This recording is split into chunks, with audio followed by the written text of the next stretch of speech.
तीर्थ प्रक्रिया प्राणवान बने।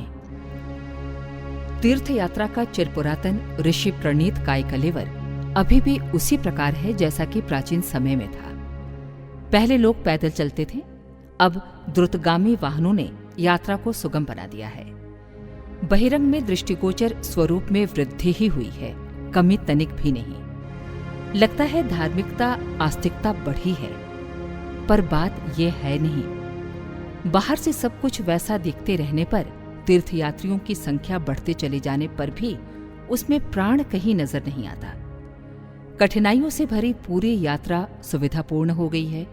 सभी जगह पैकेज टूर चलते हैं। सरकार ने भी एलटीसी की सुविधा प्रदान करके पिकनिक कम तीर्थयात्रा को अधिक महत्व दिया है। समय और श्रम ही नहीं, पैसे की भी बचत हुई है। फिर भी एक प्रश्न यथावत रह जाता है, क्या इससे उस उद्देश्य की पूर्ति हुई जो ऋषियों ने कभी विचारा था, जिस आधार पर ये प्रचलन चला था? तीर्थों को सुंदर एवं आकर्षक बनाने में उन लोगों ने अधिक उत्साह दिखाया है जिन्हें पुण्य फल, देव अनुग्रह एवं यश कामना के लिए तीर्थ में देवालय स्थापित करने, धर्मशाला बनाने की अधिक उपयोगिता दिखती है। यूं मंदिर आदि तो कहीं भी बन सकते हैं, पर उनकी जानकारी स्थानीय लोगों को ही होती है और वे थोड़ी ही संख्या में होते हैं। तीर्थों में असंख्य लोग दूर दूर से आते हैं। उन्हें देव दर्शन के अतिरिक्त निर्माता की जानकारी भी मिलती है। धर्मशालाओं में ठहरने वाले भी निर्माताओं की स्मृति रखते हैं, उन्हें धर्म परायण मानते हैं। इस प्रकार यश लाभ का सिलसिला चिरकाल तक चलता रहता है। साधन संपन्न लोगों के लिए पुण्य और यश का समन्वय ये सहज आकर्षण उत्पन्न करता है कि वे अपनी स्मृति के लिए तीर्थ स्थानों को अपनी वृत्ति प्रस्तुत करने के लिए चुने। इस आधार पर तीर्थों में संख्या और भव्यता की दृष्टि से पहले की अपेक्षा अब अधिक दर्शनीय स्थान बन गए हैं। सरकार मंदिर तो नहीं बनाती, पर पर्यटकों को आकर्षित करने वाले निर्माण की वो कुछ न कुछ व्यवस्था करते ही रहती है। यात्री टैक्स वसूल करके स्थानीय निकाय भी इन स्थानों की शोभा बढ़ाने के लिए यथासंभव कुछ सोचते और करते रहते हैं। व्यवसायी वर्ग अपने लाभ के लिए कुछ ऐसे प्रयत्न करता है जिससे दर्शकों का आकर्षण बढ़े और खरीद के लिए उत्साह बढ़े। मनोरंजन के साधन बढ़ने से पर्यटन में रुचि रखने वाली प्रवृत्ति को तीर्थयात्रा में दोहरा लाभ दिखा है। ऊब मिटाने, मन हल्का करने, नवीनता का आनंद लेने के लिए श्रमजीवियों से लेकर नव दंपतियों तक को परिभ्रमण में उत्सुकता होती है और उसके लिए अपने देश में तीर्थस्थान ही उपयुक्त पर्यटन केंद्रों की आवश्यकता पूरी करते हैं। गर्मी की छुट्टियों में बच्चों का कहीं बाहर चलने का आग्रह रहता है। अभिभावकों को भी अपेक्षाकृत उन दिनों सुविधा रहती है, फलतः तीर्थ प्रवास और भी अधिक बढ़ जाता है। ऐसे ऐसे अनेक कारण मिल जाने से तीर्थ यात्रा के लिए पहुंचने वाली जनसंख्या में दिनों दिन बढ़ोतरी ही होती जाती है। भव्यता और सुविधा की दृष्टि से भी पहले की अपेक्षा उनका आकर्षण और उनका विस्तार क्रमशः बढ़ता ही चला गया है। इससे बाह्य कलेवर का विस्तार कह सकते हैं। तीर्थ यात्रा को निकलने वाली ट्रेन और बसें हर वर्ष बढ़ जाती हैं। इससे यात्रियों में और भी अधिक उत्साह बढ़ता है। उनमें चलने के लिए महिलाओं, वृद्धों और बालकों का आग्रह और भी अधिक बढ़ जाता है। इसमें पड़ने वाले खर्च को भी अच्छी या कमजोर आर्थिक स्थिति के लोग किसी प्रकार वहन कर ही लेते हैं। पर्यटन का आकर्षण और पुण्य प्रलोभन मिलकर तीर्थयात्रा का उभय पक्षीय परिपोषण करते हैं। फलतः धर्म श्रद्धा का अनुपात बढ़ते हुए बुद्धिवाद ने जिस तेजी से घटाया है, उस घटोतरी का तीर्थ प्रवास पर कोई प्रभाव नहीं पड़ता है। विचारणीय ये है कि तीर्थों में पहुंचने वाली जनता क्या उनसे वैसा प्रतिफल प्राप्त करती है जैसे कि अपेक्षा की जानी चाहिए? पर्यवेक्षण करने पर उत्तर निराशाजनक ही मिलता है। भिक्षा व्यवसायी वर्ग के लोग जिस प्रकार यात्रियों के पीछे लगते हैं और विनोद के लिए कहीं चलने की स्थिति पा सकना दोभर कर देते हैं, उसे देखते हुए विनोद का आकर्षण प्रायः चला जाता है। सज्जन प्रकृति के लोग अनुपयुक्त दबाव और थोड़े से विनोद के क्षणों को बुरी तरह नष्ट होने पर खींचने लगते हैं। फलतः झल्लाते हुए ही लौटते हैं और भविष्य में तीर्थों में न जाकर कहीं अन्यत्र जाने की बात सोचते हैं। बुद्धिवाद की कसौटी पर धर्म तत्व का प्रचलित स्वरूप लोक उपयोगी दिखता है। घटती हुई श्रद्धा पर धर्म व्यवसायी कोड़ में खाज की तरह अपने कुचक्रों से वहां पहुंचने वालों को विक्षुब्ध करते हैं। इस परिस्थिति में देखना यह है कि तीर्थ स्थापना के जिस महान उद्देश्य को लेकर मनीषियों ने प्रबल प्रतिपादन और सफल प्रचलन के रूप में जो महान प्रयास किया था, उसकी पूर्ति हो रही है या नहीं। परिवेक्षण करने पर निराशाजनक उत्तर ही सामने आता है। ये दुख का विषय है। होना ये चाहिए था कि तीर्थों का आकर्षण और आवागमन का विस्तार होने का समुचित लाभ पहुंचने वालों को मिलता। लोग धर्म श्रद्धा को सुविकसित करते, उसे व्यवहार में उतारते और व्यक्तित्व की दृष्टि से अधिक प्रखर परिष्कृत बनते। उस उत्कर्ष का लाभ सामाजिक सुव्यवस्था, समृद्धि एवं प्रगतिशीलता के रूप में सामने आने पर प्रतीत होता है कि तीर्थ यात्रा की प्रतिक्रिया में उपयुक्त लाभों में से एक ही उपलब्ध हो रहा है। इन स्थानों में पर्यटन केंद्रों जैसा आकर्षण तो क्रमशः बढ़ता जाता है, पर चिंता की बात यह है कि धर्म धारणा को जीवंत रखने के लिए तत्वदर्शियों ने जिस महान परंपरा को जन्म दिया था और उसे अपनाने के लिए जन जन को सहमत किया था, उस लक्ष्य का क्या हुआ? यदि उसकी पूर्ति नहीं होती है तो इस बढ़े हुए कलेवर को, निष्प्राण विस्तार को ढकोसला ही कहा जाएगा। निरुद्देश्य परिभ्रमण को आवारागर्दी कहना ज्यादा उचित होगा। श्रद्धा मानवीय अंतरात्मा का परिपोषण करने वाली कामधेनु है। धर्म कृत्यों द्वारा उसका परिपोषण और अभिवर्धन होना चाहिए। तीर्थों से यही अपेक्षा की गई थी। बहुत समय तक उसकी उत्साहवर्धक पूर्ति भी हुई, पर अब यदि उस प्रकार का वातावरण समाप्त होता जा रहा है तो उसकी प्रतिक्रिया खेदजनक ही होगी। पर्यटन केंद्रों के रूप में यदि तीर्थों का अस्तित्व बन भी गया तो विनोद के अन्यान्य साधनों में ही उसकी गणना भी होने लगेगी। संस्कृति के परिशोधन के लिए जो प्रकाश स्तंभ खड़े किए गए थे, यदि उनका प्रकाश बुझ गया तो फिर उसकी उपयोगिता ही क्या रह जाएगी।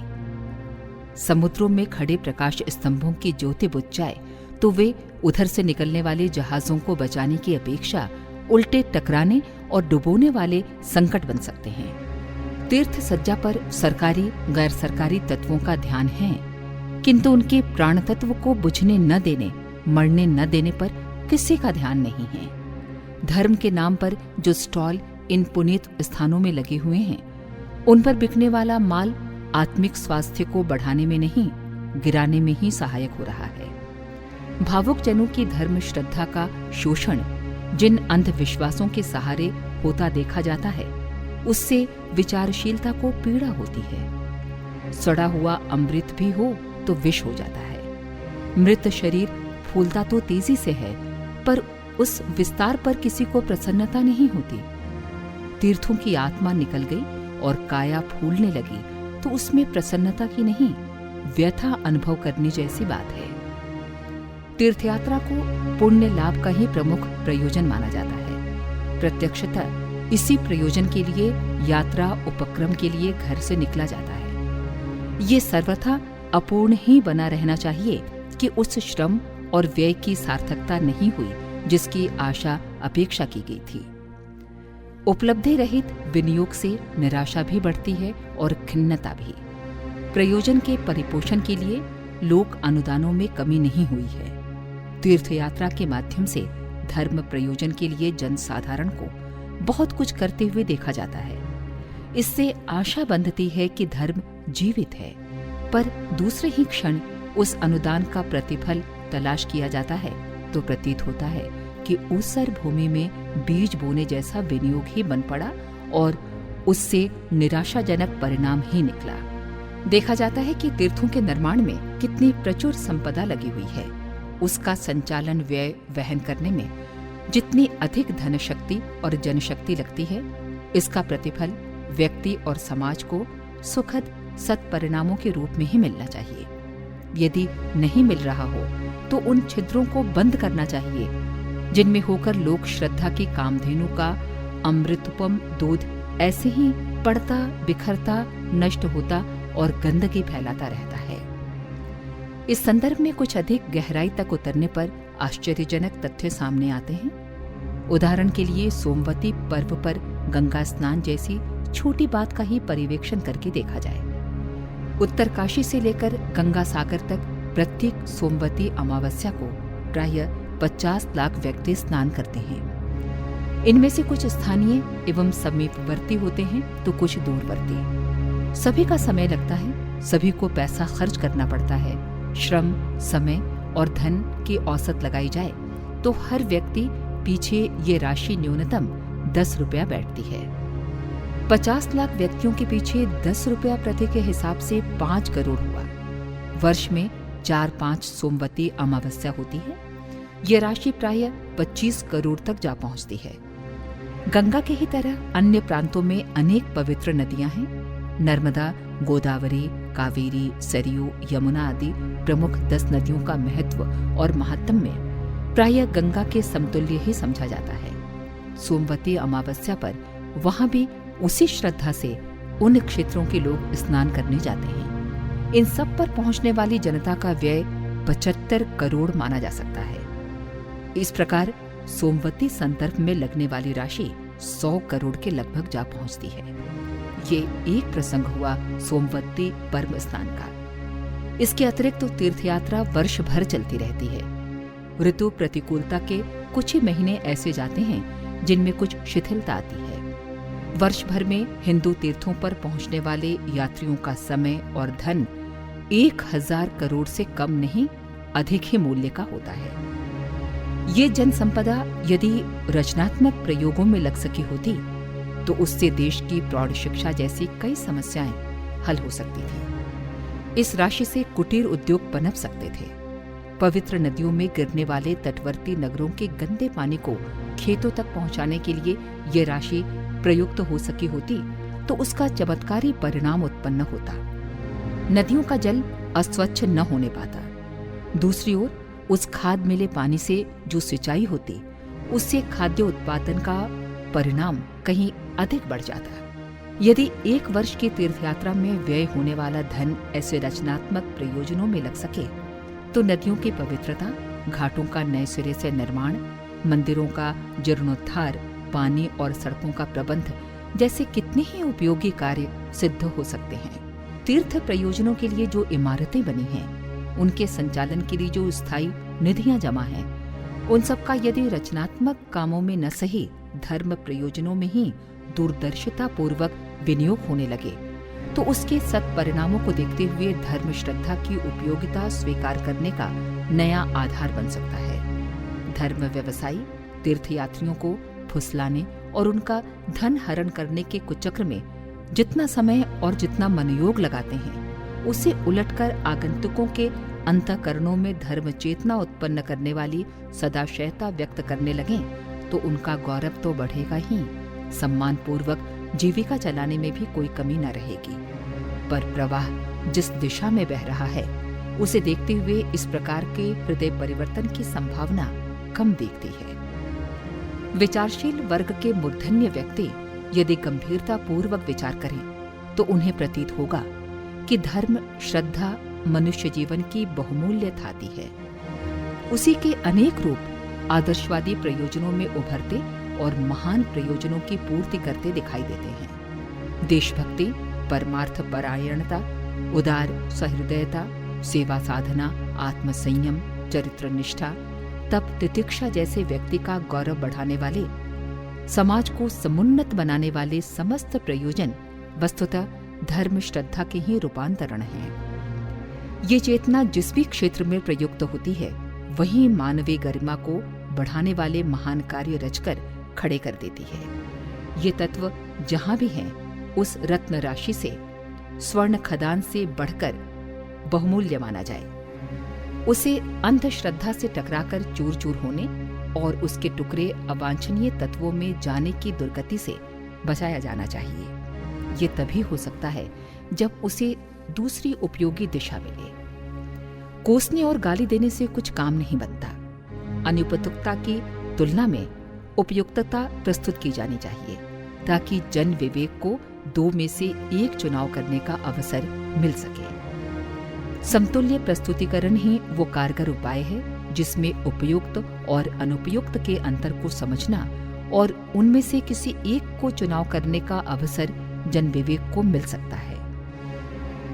भारतीय धर्म और दर्शन की अंतरात्मा को प्रकट करने वाली तीर्थ प्रक्रिया का पतन उन्मुख प्रवाह इसी रूप में चलने दिया जाए या उसे उल्टा बदला जाए, ये एक ज्वलंत प्रश्न है। समस्या किसी धर्म स्थापना का उन्मूलन, अवसाद होने या उसके उन्नयन उत्कर्ष की नहीं, वरन ये है कि मानवीय गरिमा के परिपोषक तीर्थ तत्व को जीवंत रखा जाए अथवा उपेक्षा अवमानना के आघात सहसा कर अपनी मौत मरने के लिए छोड़ दिया जाए। यदि तीर्थ तत्व की उपयोगिता समझी जा सके तो उसे रुग्ण, विकृत एवं अर्धमूर्छित स्थिति से उबारना भी आवश्यक है। इस परिवर्तन के लिए रचना प्रयासों की आवश्यकता होगी। श्रद्धा को सजीव और प्रगतिशील देखने की इच्छुक विवेकशीलता के लिए ठीक यही समय है जिसमें तीर्थों की ऋषि परंपरा को पुनर्जीवित किया जाए और उसके लिए कुछ साहसिक कदम उठाए जाएं।